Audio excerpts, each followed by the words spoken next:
Provérbios capítulo 23, versículo de número 26.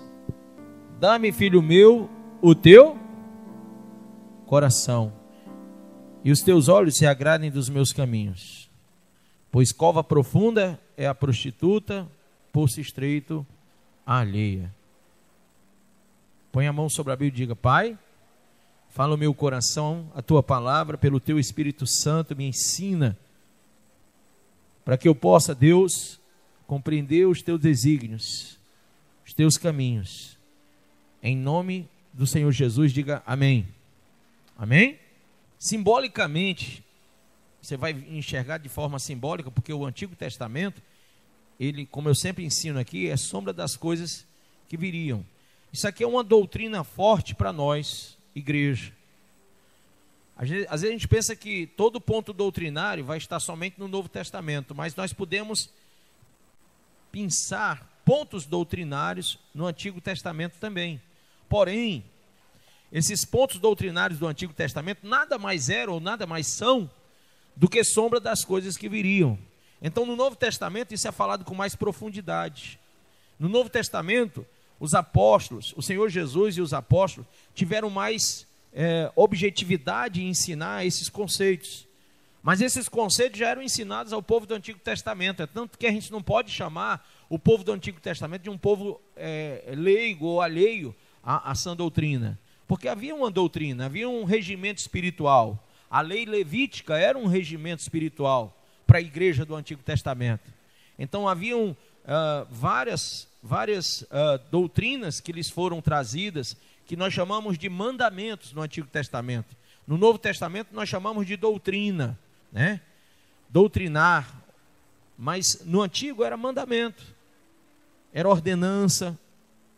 Mas de um jeito ou de outro, isso tudo tem a ver com o nosso comportamento espiritual, isso tudo tem a ver com o nosso, digamos assim, com a nossa vida em relação a Deus. Quando ele diz: filho, dá-me o teu coração, ele está dizendo o corpo, a vida como um todo. Porque o nosso coração deve pertencer e descansar no Senhor. Quem crê assim?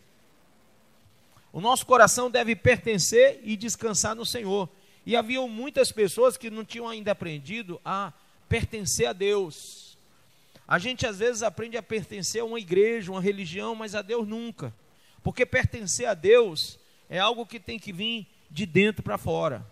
Nós somos um espírito que tem uma alma, que tem um corpo. Nós não somos um corpo dotado de alma e espírito.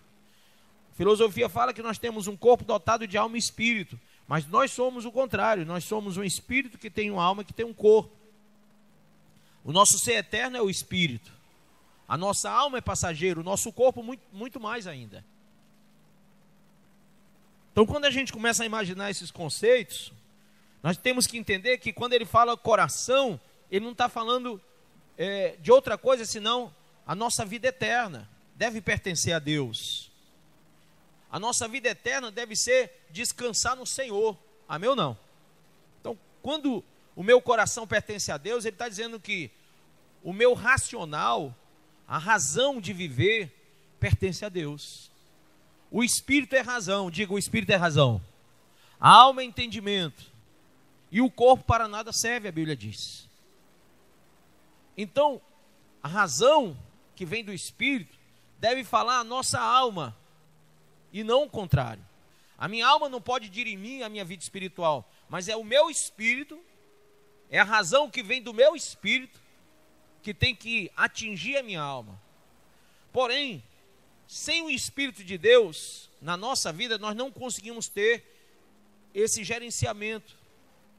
Esse autogerenciamento ou domínio próprio, como você queira chamar, vem do Espírito Santo, é um dos dons do Espírito. E só tem na nossa vida esse domínio próprio, esse autogerenciamento, aquele cujo Espírito se une ao Espírito de Deus. Quando o seu Espírito está unido ao Espírito de Deus, há uma ministração de Deus que vai trabalhando camada em camada, ou seja, do Espírito na razão, trabalha na razão, para o campo da emoção, que é a alma, para o campo do entendimento. Então, quando essa razão vem para o campo do entendimento, no campo do entendimento você começa a perceber coisas que são necessárias para que a tua vida seja de Deus. E aí nós chamamos essas coisas de ordenanças, mandamentos, doutrinas. São coisas que eu naturalmente não quero me colocar à disposição.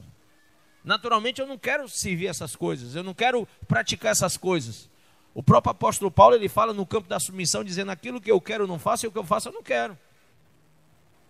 Porque são coisas que exigem de nós renúncia. São coisas que exigem de nós realmente um projeto de vida diferente. Nós começamos a nos destacar, começamos a priorizar coisas, começamos a deixar coisas para trás e a priorizar coisas para frente, coisas que são eternas, que têm significado eterno, e não mais essas coisas que são efêmeras. E aí, irmãos, nós temos que ter os olhos em Jesus. Diga: os olhos em Jesus. Abra Isaías 45, verso 22. Olha o que diz: olhai para a minha pessoa e sede o quê? Salvos vós todos os limites da terra, porquanto eu sou Deus e não há outro. Amém? Então, para onde tem que estar voltados os nossos olhos? Para a vida do vizinho? Para a vida do parente? Para a vida do irmão em Cristo? Não. Ele disse: olhai para mim. Olhai para mim e sede salvos. Olhai para a minha pessoa e seja salvo. Todos os limites da terra, olhai para a minha pessoa. Da onde você estiver no planeta Terra, você tem que olhar para a pessoa de Cristo, amém? Isso é uma profecia de Isaías em relação à pessoa de Cristo. A cruz, ela é central. Ela foi cravada lá no Gólgota, mas aquele lugar chamado Monte da Caveira, ou Gólgota, ele centraliza a salvação do mundo inteiro. Quem lembra daquela Neustan? Quem lembra da Neustan? Alguém lembra? Pastor, quem é Neustan? Alguém lembra na Bíblia, Neustan? Não? Então vamos lembrar. Aquela cobra que no deserto foi feita a imagem de uma cobra, para que o povo que estava morrendo, picado de cobra, olhasse e fosse curado. Quem lembra agora? Lembraram? Então o nome era Neustan. Aquela cobra, naquele momento, aquela imagem daquela cobra, o significado dela é o mesmo significado da cruz de Cristo. Lugar de salvação. Todo aquele que olhasse para ela seria curado do veneno da cobra, ou das cobras que estavam picando eles no deserto. Eles estavam no deserto sendo picados por cobras e tinham que olhar para a imagem de uma cobra para ser curado do veneno. Quando a gente olha e percebe que a cruz de Cristo centraliza o mundo inteiro, e que o mundo inteiro, da onde estiver, das extremidades do mundo inteiro, o povo deve olhar para a pessoa de Cristo, é para que o veneno da serpente, que você encontra lá no Gênesis, chamado diabo, quem lembra disso? Que tentou Adão e Eva. Aquele veneno significa o quê, pastor? No texto de Adão e Eva, você não vai ver que a serpente picou a Eva, que a serpente picou Adão. Você vê isso no texto? Não. Pastor, então por que uma serpente se aproxima de alguém? Não é para picar? Claro que é. Uma serpente, ela tem, digamos assim, ela naturalmente, ela só se aproxima de uma pessoa como presa, e ela quer picar a pessoa. Mas é interessante que aquela serpente, que é o diabo, se aproximou de Eva, ela não usou o veneno que nós conhecemos de uma serpente comum. Embora naquele momento, eu acredito piamente que o que se manifestou ali foi um animal chamado serpente, só que o diabo estava ali, naquele animal. Aí você imagina uma coisa, preste bem atenção. O que houve entre a serpente e Eva foi um diálogo, sim ou não? O que houve entre a serpente e Eva foi um diálogo. E se você vê, enquanto eles dialogavam, enquanto Eva ouvia a voz do diabo, ela foi iludida a cair. Ela foi iludida a desobedecer a Deus.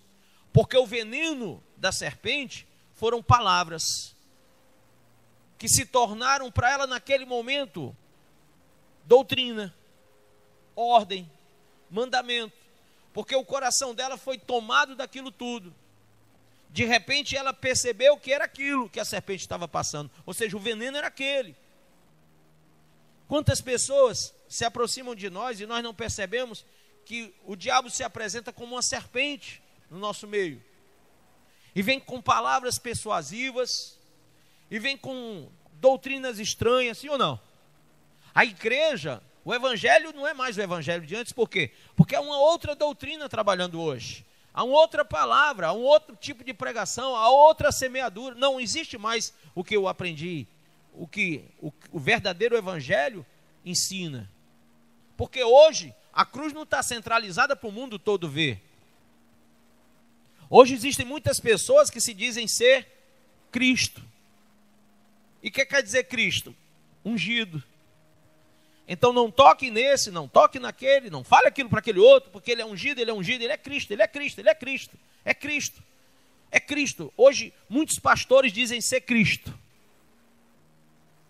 E a Bíblia diz que haveriam muitos anti-Cristo, ou seja, contra ungidos. Eu fico vendo essa batalha espiritual denominacionalista e eu vejo os anticristos se degladiando. Irmãos, Cristo, ungido, prometido, é só Jesus. E é para Ele que o mundo todo tem que olhar, e a nossa pregação tem que ser cristocêntrica, não egocêntrica, não altruísta,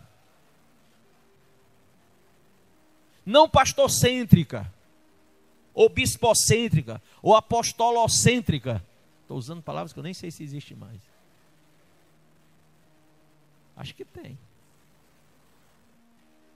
Mas por que que os homens se tornaram centro de coisas que eles nunca deveriam ter tomado o centro? Por que que os homens estão sentados no trono que é o trono de Cristo? A doutrina muda, a palavra muda, porque os homens estão mudando. Pedro já tinha avisado sobre Paulo a seguinte coisa: um dia eles tiveram um perrengue, e Paulo repreendeu Pedro, porque Pedro estava desobedecendo Jesus, a orientação de Cristo. Pedro estava lá pensando que estava cheio de razão, pregando só para quem ele queria. Aí a Bíblia diz que Paulo repreende Pedro duramente, quanto à forma de falar e doutrinar, porque ele estava ensinando coisas que o Senhor não tinha projetado aquilo para a igreja. O evangelho é para todos. Eu vim para os meus, mas os meus não me receberam, mas a todos que me receberam, deles o poder de serem filhos de Deus. Então o evangelho é para todos. É para rico, é para pobre, é para negro, é para branco, é para amarelo, para azul. É para todo mundo. É para a prostituta que está no meio da rua, é para o drogado, é também para aquele evangélico que pensa que está salvo, e para o católico que pensa que não é salvo, ou melhor, que o evangélico condena a ponta dizendo que ele não está salvo porque ele adora imagem. Mas é para ele também, é para o homossexual, é para a lésbica. A pregação da salvação é para todos. Ninguém aqui é melhor do que o outro. E o Senhor chamou todos para a salvação. Quem crê? Homens, a Bíblia diz que não há entre os homens nenhum nome dado pelo qual devamos ser salvos. Somente Jesus. Amém ou não? Então os nossos ouvidos têm que estar atentos para ouvir a palavra de Deus. Quem crê assim? João 10, abre aí. Mas vós não credes porque não sois das minhas ovelhas, como já vos afirmei. As minhas ovelhas ouvem a minha voz. Eu as conheço e elas me seguem. Eu lhes dou a vida eterna. Quem quer a vida eterna? E elas nunca perecerão, tampouco ninguém as poderá arrancar da minha mão. Se você é ovelha, ninguém vai arrancar você da mão do Senhor Jesus. Ninguém vai arrancar você da casa de Deus. Ninguém vai tirar você da presença do Senhor, porque você conhece a voz do pastor, você conhece a voz, você sabe e você crê. Se você não crê, é porque você não é ovelha. Mas se você é, a Bíblia diz que ninguém vai te arrancar da mão dele. E ao contrário, em vez de você ir para fora, você vem para dentro, você segue. Você segue. É natural da ovelha que conhece o seu pastor. Amém? Ele diz: meu Pai que as deu a mim. Quem crê que você é uma ovelha? Que você foi dado a Jesus pelo próprio Pai. É interessante isso, né?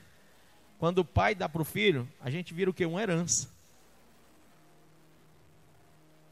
Foi Deus que me deu para Jesus. Jesus foi para a cruz do Calvário, aí Deus foi lá e disse: pronto, essas ovelhas são tuas.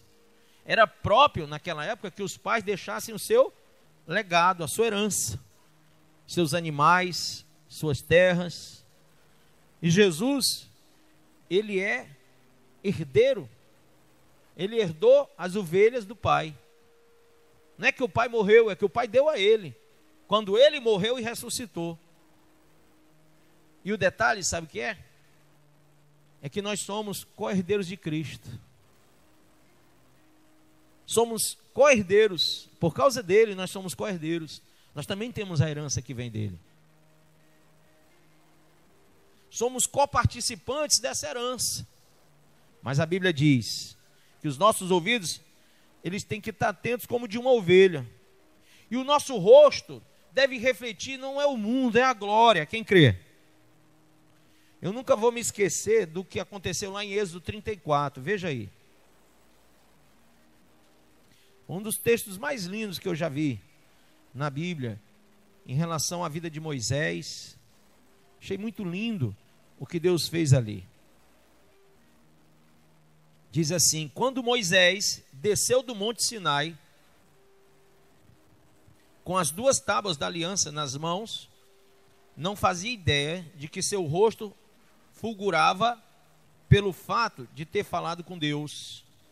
No entanto, quando Arão e todos os israelitas observaram o rosto de Moisés, porque ele tinha falado com quem? Com Deus. Quem veio falar com Deus? Quem tem falado com Deus ultimamente? Quem falou com Deus hoje? Quem está falando com Deus agora em espírito? Quem tem adorado a Deus em espírito e em verdade? A Bíblia diz que porque ele falou com Deus, o seu rosto fulgurava pelo fato de ter falado com Deus. No entanto, quando Arão e todos os israelitas observaram que o rosto de Moisés brilhava de forma tão resplandecente, tiveram pavor de chegar perto dele. Tinham medo de ver tanta glória no rosto de um homem só. Aí eu fico pensando assim: meu Deus, tantas pessoas se aproximam do Senhor, dizem que falam contigo, mas a gente não vê a tua glória estampada no rosto. Quando às vezes você olha, você vê pessoas acanhadas, tristes, sobreexaltadas em alguns momentos, não é verdade? Olhe para o rosto do seu irmão agora, olhe para um para o outro, veja, não é? Ainda que tenha aquele sorriso fabricado, aquele de quando você vai bater uma foto e jogar no Facebook, ou aquele que você tem que ir lá no salão de beleza e a pobre da dona do salão tem que fazer uma mágica para fazer alguma coisa ficar belo ali. Porque você está tão triste, tão angustiado, tão depressivo, que nem o melhor batom do mundo, né? Toda a pintura que o mundo tiver, nem que você fique igual o palhaço Bozo, você fica alegre. Nem que tente fazer uma plástica, você não consegue. Olha que eu já vi umas velhas aí que faz um negócio, estica para cá, fica um negócio assim, né? É aquele riso do Coringa. A boca que a pessoa não consegue nem fechar mais, fica puxada. É sério, irmão. Eu ia casar com uma moça que a mãe dela fez isso. Quando eu cheguei na casa dela, ela tinha saído do hospital e eu não tive como me conter. Quando ela abriu a porta, eu vi ela sorrindo para mim. Eu nunca vi ela sorrindo para mim, a mulher era abusada. Eu disse para minha namorada na época, eu disse: vem cá, por que ela está sorrindo para mim? Ela disse: ela não está sorrindo não, porque a boca está puxada. Eu disse: quer dizer que agora toda vez que eu chegar ela vai estar sorrindo? Ela disse: é só por enquanto que está tudo inchado. Irmão, a velha era tão abusada que só uma plástica para resolver. Puxar a boca dela. Então imagine você, que quando Moisés desceu, o que Deus viu, não foi o que o povo viu não foi uma plástica, foi a glória. Deus viu a glória na face de Moisés. Como as pessoas têm que olhar para você, amém ou não amém? E ver a glória de Deus, não ver o desânimo, não ver a tristeza, não ver a depressão. Eu sei que está duro, está difícil, viver num Brasil horrível desse aí, que a gente liga a televisão, bilhões e bilhões estão sendo roubados todo dia. Né? Olha, tem dia que eu digo assim, rapaz, acho que eu nem vou trabalhar hoje, porque já roubaram tanto que eu acho que não vai sobrar nada para mim lá para trabalhar, não vai ter nem salário. Você vê o povo entrando nos comércios, não tem dinheiro para gastar, diz, não tem dinheiro para gastar, eu vou abrir o comércio para quê? Não é? Então você já fica desanimado de manhã cedo. Mas aí a gente olha para onde? Para a cruz. A gente centraliza a nossa fé aonde? No Calvário. A gente começa a perceber as coisas que o olho não vê, que o ouvido não ouve, não chegou ao coração de homem nenhum. Deus começa a animar o nosso coração, começa a levantar o nosso ser, para que a gente tire a vida, ou tire os olhos, tire os ouvidos desta terra e comece a olhar para a promessa eterna. Aí você diz, eu vou trabalhar, se der, deu, se não der, não deu, mas eu vou mesmo assim. E aí um dia atrás do outro você vai matando o leão cada dia. E vai vencendo dia a dia, porque o justo viverá de fé em fé. Acorde já manifestando essa fé. Como eu disse aqui, a fé, diga comigo, é o firme fundamento das coisas que eu não vejo e a prova viva daquilo que eu creio. Não é isso? Está lá em 2 Missionário Márcio Monteiro 3:2, é isso não? Onde é que está escrito isso? Hebreus capítulo 11, versículo 1. Agora presta atenção. Se a fé é um firme fundamento do que eu não vejo, o inimigo da minha fé é o que eu vejo. Se eu fico olhando para os problemas tiram a minha fé. Se eu fico olhando para a vida do vizinho que está triste, eu começo a ficar depressivo do mesmo jeito. Por que eu não gosto de ir para enterro? Porque só tem gente triste. Jesus chegou no enterro de Lázaro, não foi? 4 dias que o homem estava enterrado, mas estava todo mundo chorando. Ficou todo mundo ali, se o senhor tivesse chegado aqui antes, se eu tivesse chegado aqui antes, se eu tivesse chegado aqui antes, todo mundo chorando. Ele disse, peraí, presta atenção numa coisa que eu tenho para dizer para vocês. Quem crê em mim, ainda que esteja morto, viverá. Amém? Ele chegou na casa de Jairo, todo mundo chorando. A menina está morta, Não, ela só está dormindo. Vou já acordar ela. Quem está entendendo isso? A gente não percebe que Deus ele tem que estar centralizado na nossa vida para que a gente não vá pelas circunstâncias, pelas situações, pelas notícias ruins, que a gente caminhe com fé. Amém? Os nossos olhos, nossos ouvidos, o que mais? Para terminar. Não vou falar muito hoje não. O que mais? As nossas mãos devem trabalhar para fazer o bem. Quem crê? A nossa língua deve testificar o bem, não o mal. Amém? Os nossos pés devem estar prontos para seguir o Senhor. Quem crê? Isaías 52, versículo 7 diz assim, ó. Verso 6. Portanto, o meu povo conhecerá o quê? O que é que o povo vai conhecer? Isso, o meu nome. Naquele grande dia saberá que sou eu que profetizei a vós. Sim, verdadeiramente sou eu que falo. Como são maravilhosos sobre as colinas os pés do mensageiro que anuncia as boas novas. Como são maravilhosos os pés do mensageiro que sobre as colinas anuncia boas novas, que comunica a todos a paz, que traz boas notícias, que proclama o quê? A salvação, que declara a Sião, o teu Deus reina. Escuta, eis a voz das tuas sentinelas, ei-las que levantam a voz juntas, lançam gritos de alegria, porque com os seus próprios olhos veem a Yahvé que torna Sião. Quem vai ver com os seus próprios olhos o Senhor voltando à glória, amém? Quem vai ver isso?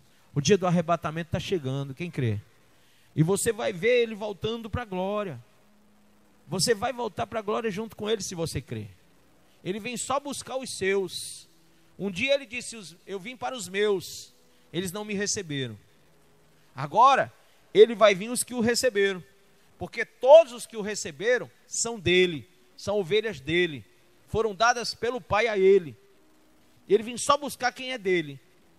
Os mortos ressuscitarão primeiro e receberão um corpo de glória, e os vivos depois subirão para a glória junto. Então ele está vindo só buscar o que é dele. Pastor, ele está vindo buscar esse prédio aqui? Não, não está. Ele não vem pegar esse prédio. Ele está vindo buscar essas poltronas? Também não. Ele está vindo buscar o meu carro? Também não. Ele está vindo buscar a minha casa? Não. O que ele está vindo buscar? Ele está vindo buscar a casa dele, o templo dele, o tabernáculo dele, que sois vós em Cristo Jesus. Amém? Você é casa, tabernáculo e templo do Senhor. Ele não vem buscar o templo de Salomão que o homem construiu lá em São Paulo, ou que estão querendo construir lá em Jerusalém. Ele não vem buscar isso. Ele não habita mais em templos feitos por mãos humanas. Agora, você e eu somos casa de Deus. Ele vem buscar a casa dele. Ele vem buscar aquilo que ele tomou posse como dele, na cruz do Calvário. Amém? Ele disse: quem vem a mim, de maneira nenhuma lançarei fora. Ninguém tira da minha mão aquele que vem a mim. Ninguém arranca de mim. Se você é de Deus, ninguém. Nem a morte, nem a vida, nem a espada, nem a fome, nem a nudez, nem principado, nem potestade. Ah, foi o diabo, não foi. Ah, foi a macumba, não foi. Foi o não sei o que, não foi. A gente tem que parar de dar crédito ao diabo, dizer que o diabo é isso e aquilo outro. O diabo não tem poder para tirar alguém da casa de Deus. O diabo não tem autoridade e poder sobre a igreja do Senhor. Ele nos deu autoridade para pisar na cabeça da serpente e do escorpião. E as portas do inferno não prevalecem contra a igreja do Senhor. Então nós não temos que dar essa credibilidade ao diabo, nem fazer culto a Satanás. Muita gente está cultuando o diabo dentro das igrejas. Tudo é o diabo, tudo é o diabo, tudo é o diabo isso, o diabo aquilo. Irmão, começa a falar. Realmente quem é o pior inimigo da sua fé não é o diabo. O pior inimigo da sua fé é o seu próprio eu. É quando você olha e ambiciona, é quando você olha e deseja, é quando você olha e sente vontade de se afastar das coisas de Deus por causa daquilo que você quer no teu coração.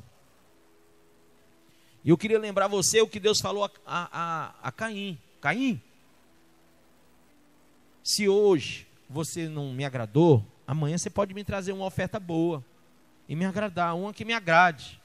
Mas se você não fizer isso, o diabo jaz à porta, o pecado está na porta do teu coração. Mas sobre ele tu deve o quê? Dominar. Então, por que o Espírito Santo está na minha vida, está na sua vida? Para que você domine sobre o diabo, sobre o inferno, sobre o pecado e sobre o mal. Para que você tenha a razão necessária no teu espírito para controlar a tua alma e o teu corpo ser submisso a isso. Amém? Não fica ouvindo essa balela, dizendo, não, isso é biológico, é desejo da carne, não tem isso, irmão. Se você é convertido no Espírito, a tua alma, ela é resgatada pelo Espírito na tua vida. Amém? A tua alma, ela é resgatada pela força do Espírito Santo. Agora mesmo, o Espírito Santo está falando com você. Quem der ouvidos, ouça o que o Espírito diz. A igreja está falando com você. Está lá em Apocalipse capítulo 3, no finalzinho dele diz, quem tem ouvidos ouça o que o Espírito diz à igreja. Lá falando com a última igreja, Laodiceia, que é a nossa, o último período, a igreja laodiceana, essa igreja que só valoriza as coisas que são o quê? Materiais, né? Deus só está na vida de alguém se alguém tiver riqueza. Deus só está na vida de alguém se alguém tiver glória humana, reconhecimento humano, sabe?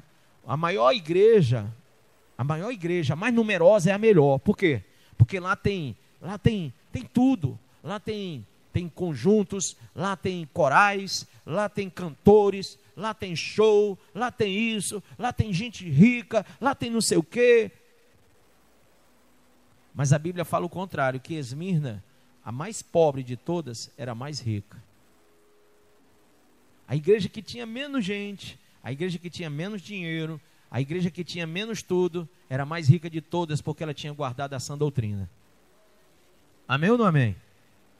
Talvez você queira ser um crente laodiceano, Mas eu sugiro que você comece a mudar de pensamento. Que você possa ser um crente bereano. Eu, por exemplo, sou um crente bereano. E o que quer dizer isso, pastor? É que eu consulto a palavra de Deus sempre. Eu não consulto o coração dos homens, que é enganoso. Eu consulto sempre a palavra de Deus pelo Espírito Santo. Nós temos que ser bereanos nessas últimas horas, porque tem muito falso ensinamento. Nós temos que ser estudiosos, convictos, realmente pessoas que estão sendo convencidas pelo Espírito Santo de Deus. Sabe, outro dia me chamaram para fazer um curso de coach. Coach para pastores. Coach gospel. Eu fiquei pensando, eu gosto de pensar, né? Penso, logo existo, né? Disse, né? Descartes falou isso, foi? Foi, não foi? Penso, logo existo. Eu fiquei assim, sabe? Às vezes eu fico mordendo o óculos, pensando. Me chamaram para um curso de coach gospel, para ser pastor coach. Pastor coach, rapaz, deve ser luxuoso esse negócio de pastor coach, né?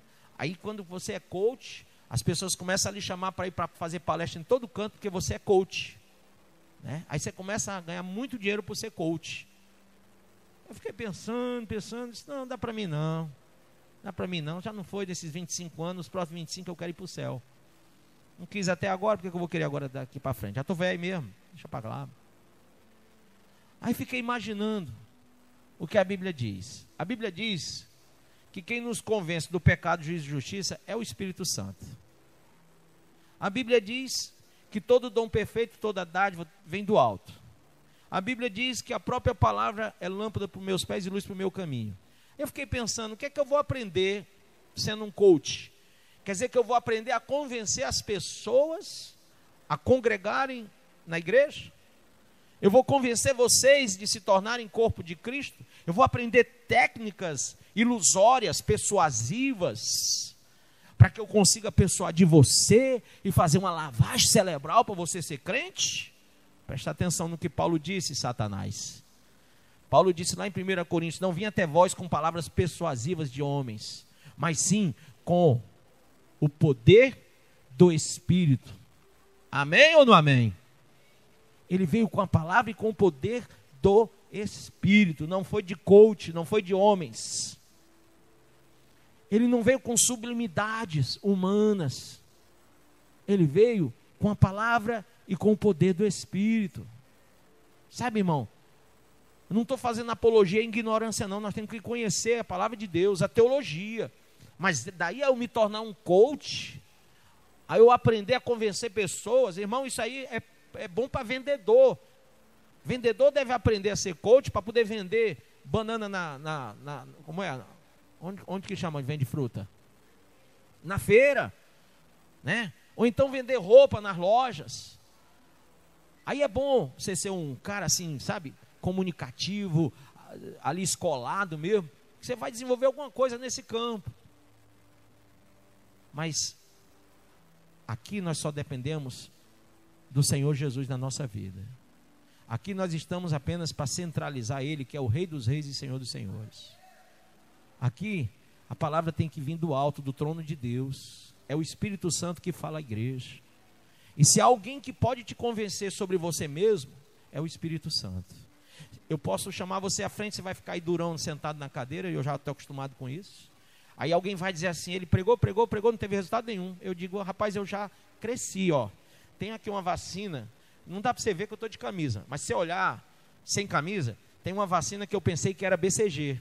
Aquela vacinazinha que o pessoal leva quando é pequeno, mas eu descobri que não, é JC.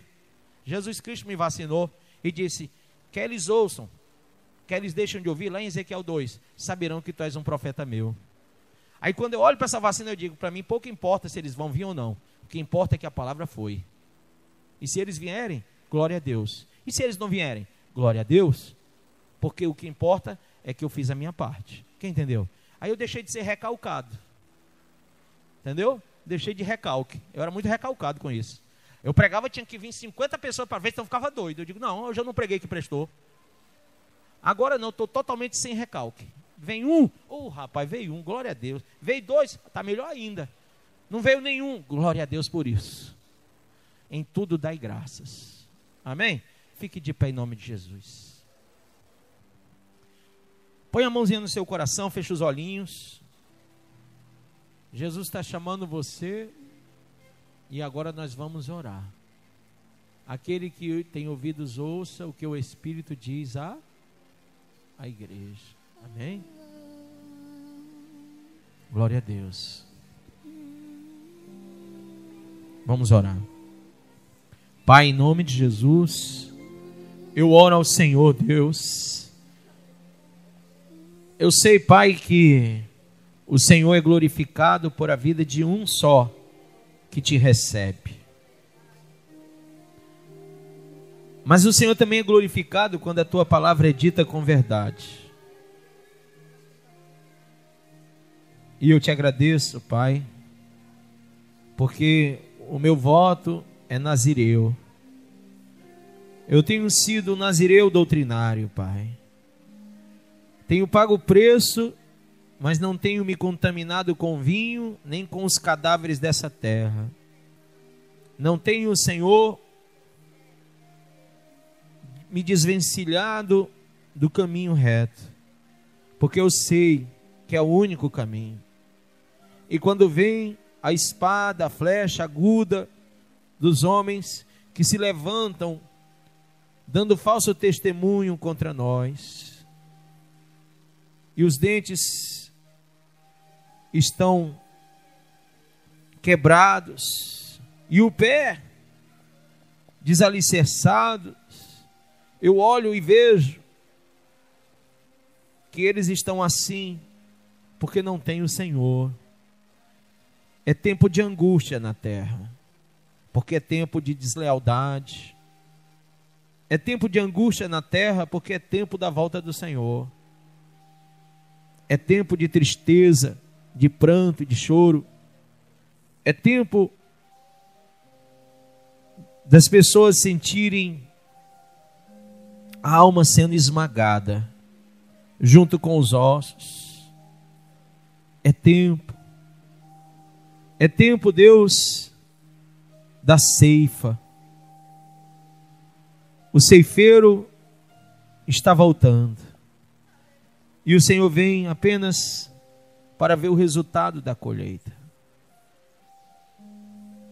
Pai, eu sei, Senhor, eu sinto nos meus poros a volta de Cristo. Se é uma coisa que eu tenho certeza, tanto teológica como espiritualmente, é que não há mais tempo para dar tempo. Tenho visto e tenho considerado os últimos acontecimentos. Tenho recebido a instrução do Senhor para acordar os que dormem. Porque agora só há um pouco de tempo para dormir, um pouco para tosquenejar, um pouco para encruzar os braços em repouso. Porque agora veio a pobreza sobre o mundo todo. E como um ladrão, vem quando não se sabe, assim virá o Filho do Homem.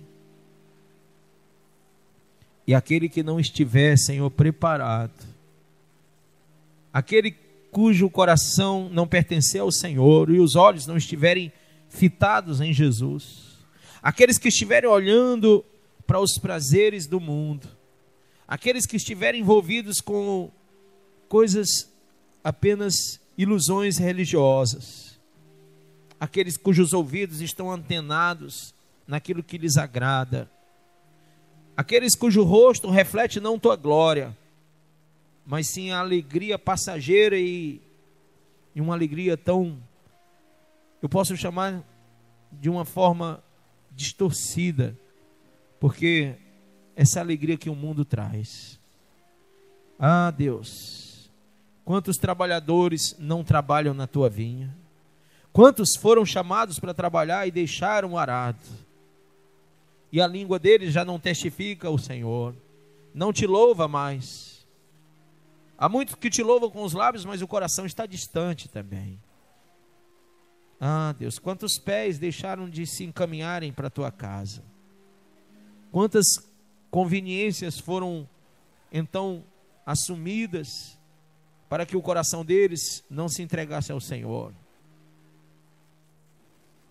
Meu Deus, agora já não há mais tempo. Acabou o tempo da raça humana. Acabou o tempo. E agora, Senhor, temos que prestar conta, cuidadosamente, de tudo aquilo que o Senhor nos entregou.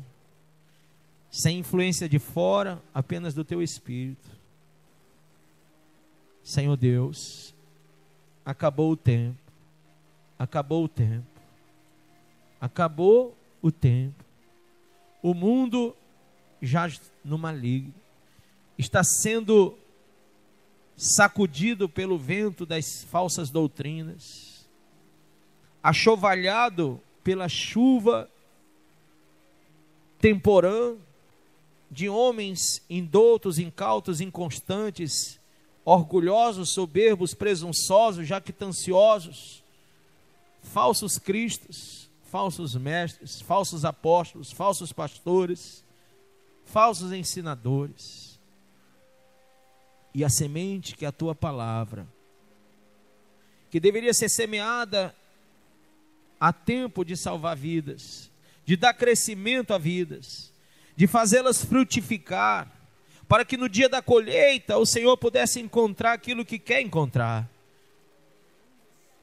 Meu Deus, e todos eles ganharem a recompensa que vem somente para os ceifeiros, como prometeu Daniel em sua visão lá em Daniel 12:3, que haveria recompensa aos ceifeiros do Senhor, e ela seria grande.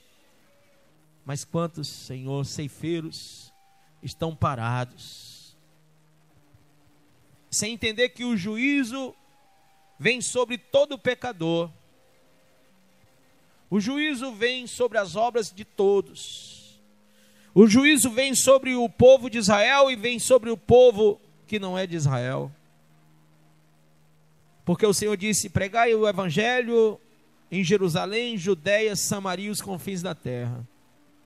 O juízo de Deus vem sobre todas as nações, e o último, o juízo de Deus será sobre todos, vivos e mortos, e perante o trono do Senhor, segundo Apocalipse 20:11-15, será perante o trono branco, e todos cujos nomes não estão escritos no livro da vida serão lançados para dentro do lago de fogo.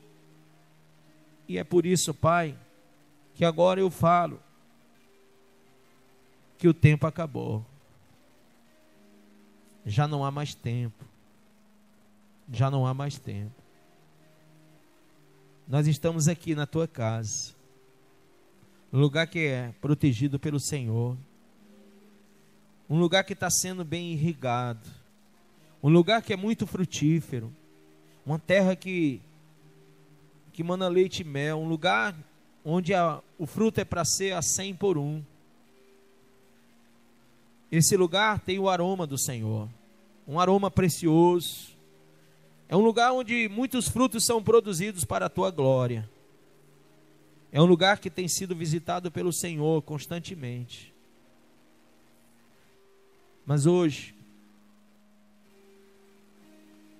eu te peço, Pai, que o Senhor receba essas pessoas que vieram aqui na frente. E como o Senhor disse, aquele que vem a mim jamais, ou de maneira nenhuma o lançarei fora. Então, Pai, que eles possam ser convencidos pelo Teu Espírito, porque das muitas palavras se enche a boca do tolo, e seria tolice minha pensar que as muitas palavras poderiam persuadir essa pessoa a um real convertimento. Mas agora é o Teu Espírito que os conduz para o céu. É o Senhor que diz quem você é e por que você está aqui. É Ele que está dizendo que você não pode construir o seu próprio caminho, porque seu próprio caminho termina em morte. Lá em Provérbios 16:25 diz que há um caminho que parece direito ao homem, mas ao final são caminhos de morte. Em Efésios 2, 8 e 9 diz que nós somos salvos pela graça, mediante a nossa fé. Em Romanos 3, 23 diz que todos pecaram e carecem de Deus. Deus diz que você precisa fazer meia volta. Lá em Atos 3,19 diz: arrependei-vos, pois, e convertei-vos para serem cancelados os vossos pecados. Só há um jeito do teu pecado ser cancelado: se você se arrepender e se converter. Aí vai ser cancelado todos os teus pecados. Deus está dizendo para você: eu sou o caminho, a verdade e a vida. João 14,6. Deus diz que você precisa entregar a direção da sua vida a Jesus, fazer dele o centro, porque ele te deu poder para ser chamado filho dele. Ele tem um destino certo para você. Desde antes da fundação do mundo, ele predestinou aqueles que creem nele a irem para o céu. Porque Deus já sabia de tudo, tudo mesmo. E ele já preparou tudo para que a gente possa escolher realmente o caminho da eternidade celestial. Até que ponto tudo que você se tornou é apenas o resultado ou o reflexo das pessoas que envolvem você? Às vezes você diz: olha, eu sou isto ou aquilo, mas na verdade você nem é isto nem aquilo outro. A Bíblia diz: miserável homem que sou. A gente pensa que é tanta coisa e a gente não é nada. A gente precisa de Deus para ser alguma coisa, não é? E aí a gente fica pensando. Eu posso pensar muito, porque 41 anos de evangelho dá para a gente pensar um bocado. Sabe, irmão? E quando eu penso nesses 41 anos de evangelho, eu fico pensando que não há religião nenhuma que leve a gente para Deus. Porque o que nos distancia de Deus somos nós mesmos. O nosso modo operandi de ouvir a palavra de Deus e de agir segundo o nosso próprio coração e não segundo a vontade de Deus. Você pode se encher de religião. Você pode passar por 50 mil igrejas, desde aquela mais pentecostal àquela mais tradicional. Você pode conhecer o mundo todo, pode ganhar ele todinho para você, se o teu coração assim o quiser. Salomão teve todas as mulheres que quis e até aquelas que ele não quis. Salomão teve mais dinheiro do que qualquer um homem possa pensar em juntar. A Bíblia diz que não houve nenhum homem mais rico que ele, nem antes e nem depois haveria. Então nós podemos ver que esses grandes homens de hoje, os mais ricos que saem na revista Forbes, nenhum deles chegaram sequer à unha do pé de Salomão em termos de riqueza. Mas se você ler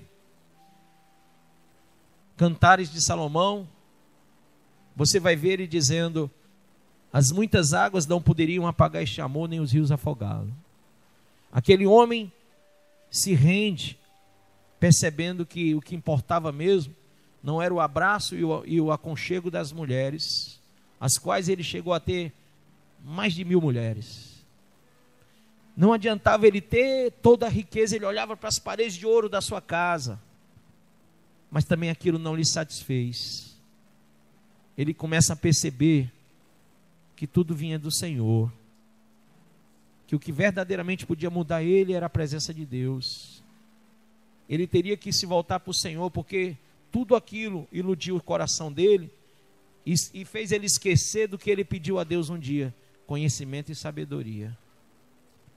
Com tanto conhecimento e sabedoria que ele tinha de Deus, ele se afastou do Senhor em ver mulheres, em ver riqueza, em ver tudo aquilo. Ele podia beber o melhor vinho, mas não era o sangue de Jesus. Então agora, irmão, eu não sei o que é que o diabo lhe prometeu dar em troca da tua alma, mas eu sei de uma coisa: Que adianta o homem ganhar o mundo e perder a alma. Jesus está recebendo esses irmãos que estão aqui, se reconciliando, se convertendo. Mas Ele também quer receber você, se você quiser. Vá para casa pensando nisso hoje. Talvez questionando, por que eu não tomei essa decisão hoje? Por que eu não tomei? O que vale mais do que a minha alma viver na eternidade? O que vale mais do que servir a Deus? Amém? Põe a mãozinha no seu coração ainda. Quão grande é o meu Deus, eu cantarei. Quão grande é o meu Deus, e todos vão dizer: quão grande é o meu Deus. Erga suas mãos para os céus e declare: quão grande é o meu Deus.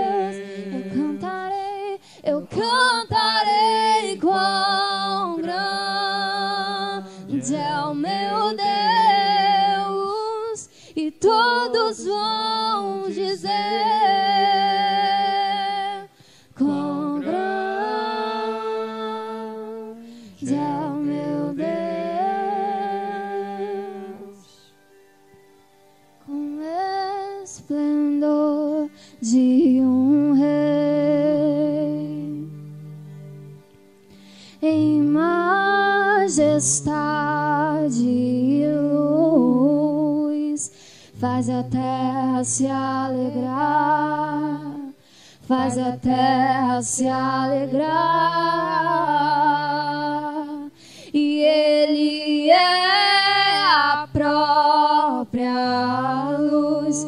Diga: as trevas vão fugir, e as trevas vão fugir. Diga: tremer com sua voz, tremer com sua voz. Diga mais forte: tremer com sua voz. E quão grande é o meu Deus, eu cantarei, eu cantarei. Quão grande é o meu Deus, e todos vão dizer: quão grande é o meu Deus. Erga suas mãos, essa igreja. Quão grande é o... Diga: eu cantarei, eu cantarei. Oh, é o meu Deus, e todos vão dizer: quão grande Aleluia. é o meu Deus. Aplauda Jesus Cristo, amém. Glória a Deus, dá um abraço no seu irmão, Deus abençoe. Glória a Deus, né? Queridos, quero convidar você para esse domingo, né? A gente está junto aqui no culto de salvação. Todo culto é de salvação, não sei porque que eu falo isso. Costume de religião, né? Todo culto é de salvação, né? Mas assim, a gente quer pegar quem quer pegar a galinha no dia show, e quem tem que agir como tolo para ganhar os tolos. Aí diz que domingo é o culto de salvação, nos outros é outro culto. Mas todo culto é de salvação, viu? Todo culto é para salvar a sua alma. Amém? Então domingo vai ter um culto de adoração a Deus. E aí eu quero convidar você, tá? Vocês estão com frio ou não? Ou só eu que estou com frio aqui? Vai dar um friozinho agora, né? Sábado nós vamos estar aqui num culto jovem, mas na verdade vai ser o discipulado jovem, tá certo? Discipulado jovem. Aí eu quero convidar a todos os jovens de todas as congregações. Se quiserem vir, pode chamar o pessoal das outras congregações, da Cristo Salva, gente de outras igrejas também que quiserem vir, tá certo? O grupo de louvor vai estar aqui adorando, e nós vamos estar falando ao coração dos jovens, tá? Então, jovens, que pessoas que de qualquer idade que não seja casado, tá? Que não seja casado. Porque às vezes a pessoa fala de 0 a 100, não, mas a conversa vai ser para jovem mesmo. Então o casado espera que vai ter encontro de casais, né? Mas vai ser para jovens amanhã. Então quero que todos os jovens venham, tragam os irmãos jovens que não estão aqui hoje, para amanhã um discipulado na igreja, tá bom? Amém? Eu vou estar aqui com todos os jovens aqui na igreja, todos os jovens, tá? Então nós vamos ter aí uns vídeos que eu quero passar, mas vai ter uma conversa muito boa comigo, e vai ter um tira dúvidas também, né? Jovens que tiver dúvida da Bíblia, venham para cá, nós vamos estar conversando, falando sobre muitas coisas, doutrinando, explicando, porque às vezes o jovem não entende, assim, não cai a ficha, né, como eles dizem. Então, amanhã vai cair a ficha, vai cair um bocado de coisa, né? E você vai ficar bem abençoado. Amém? Gente, eu estou ficando velho. Ontem uma mulher conversou comigo 40 minutos, disse, é a Maria. Eu pensei que era uma senhora que liga para mim sempre, sabe? Pedindo oração. Lá do Henrique Jorge. Eu conversei foi muito com essa Maria. Maria tal, falei e como é que está seu marido? E não sei mais o quê. E eu pensando na outra mulher, né? Depois de 40 minutos, eu dizendo assim, ela dizendo que estava com problema e tal, eu disse, irmã, procura teu pastor, irmã. Procura teu pastor para ele conversar com você, com o seu marido. Aí ela ficou calada. Aí a missionária estava do meu lado, disse, meu filho, será que essa mulher não é da nossa igreja, não? Eu disse, eu não sei. Eu estou achando que é a mesma voz lá da mulher do Henrique Jorge, que é de outra igreja. Aí eu disse, a irmã é da onde? Ela é da Cristo Salva. Eu digo, irmã, então a senhora achou seu pastor, olha aí, ó, coisa boa. Tá vendo? Diga, irmã, me perdoe, eu estava lhe aconselhando com outra situação. Era outra mulher com outro problema. Ela começou a rir no telefone. Maria tem quantas? Quem aqui é Maria? Levanta a mão. Levanta a mão. As Marias aqui. Começa Maria, não sei de quê. Vai lá. 1, 2, 3, 4. Aqui atrás tem 5. Até tu, Maria. 5. Olha, só aqui tem 5 Maria. Minha mãe também é Maria. 6, né? Aí ligou uma Maria. Diz, é só Maria. Tem que dizer Maria de quê, meu irmão? Senão não vai, né? Amém? Pastor é a Maria. Pronto, lascou. Tanta Maria no mundo. Né? Amém. Vem com Josué lutar em Jericó, Jericó, Jericó. Vem com Josué lutar em Jericó e as muralhas ruirão. Vem com Josué lutar em Jericó, Jericó, Jericó. Vem com Josué lutar em Jericó e as muralhas ruirão. Suba aos montes devagar, que o Senhor vai guiar. Seque os muros para mim, pois Jericó chegou ao fim. As trombetas soarão, abalando o céu e o chão. Seque os muros para mim, pois Jericó chegou ao fim. Amém, aplauda o nome do Senhor. Ai, meu Deus. Nunca mais tinha tocado. Vendo? Olha aí, olha como é que fica, ó. Amém. Tá melhor, minha filha? Vocês dois estão melhor? Saiu o Chique e a Cunha? O Cunha tá preso, né? O Cunha tá preso, né? Graças a Deus.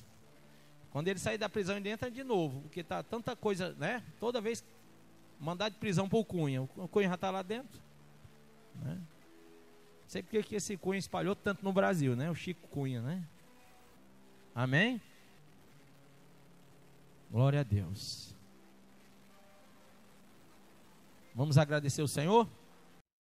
Você acabou de ouvir essa poderosa ministração da Palavra de Deus. Eu creio que sua vida foi abençoada. Eu quero que você ore comigo, profetizando sobre a sua vida a salvação que vem de Cristo Jesus. Ore conosco. Deus Pai, em nome de Jesus, nós te agradecemos por esta palavra. E que o Senhor possa abençoar a vida de cada um que nos viu, que nos ouviu nesse dia. Deus Pai, em nome de Jesus, que esta pessoa esteja agora entregando a sua vida, recebendo a salvação que vem do Senhor. Pois assim, Pai, nós profetizamos salvação, cura, libertação, em nome do Pai, do Filho e do Espírito Santo de Deus. Amém.